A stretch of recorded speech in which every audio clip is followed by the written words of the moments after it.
Sungai Pawan dari atas kapal wisata alih-alih Ketapang merupakan destinasi wisata baru di Kabupaten Ketapang, Kalimantan Barat. Wisata ini membawa pengunjung atau penumpang untuk berkeliling melihat kota Ketapang dari jalur air atau jalur sungai dengan waktu sekitar 60 menit atau 1 jam lamanya. Sambil bersantai, pengunjung juga akan dibawa melewati tempat-tempat ikonik seperti Jembatan Kuning atau Jembatan Kiai Mangkunegeri. Yang tak kalah menarik, Tribuners, penumpang juga bisa melihat uniknya kehidupan masyarakat di pinggiran sungai terpanjang di Kabupaten Ketapang ini.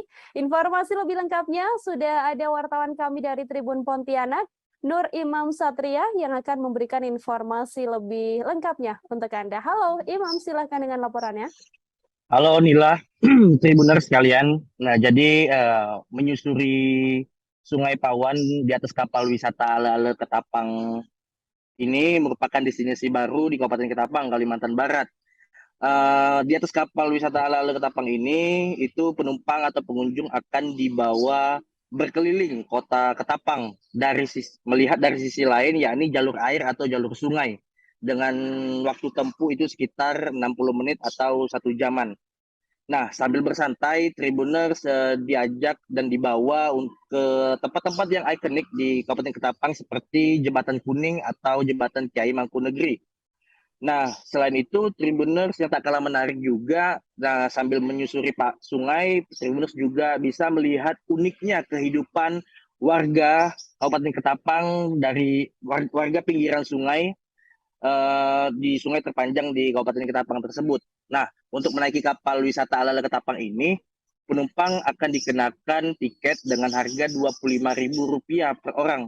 Sedangkan untuk anak di bawah usia 5 tahun itu gratis. Nah, dengan harga tersebut, pengunjung sudah bisa mendapatkan fasilitas karaoke yang tersedia di atas kapal. Selain karaoke juga Tribuners juga bisa memesan makanan atau minuman yang tersedia di kantin di kapal tersebut. Nah, bagi Tribuners yang ingin berkunjung ke Kabupaten Ketapang, kapal wisata ala-ala Ketapang ini bisa jadi referensi buat Tribuners yang datang ke sini untuk mencari hiburan di kota Ketapang. Begitu Nila, Tribuners. Ya, terima kasih banyak Nur Imam Satria, wartawan Tribun Pontianak melaporkan. Jangan lupa subscribe, share, komen, dan like ya.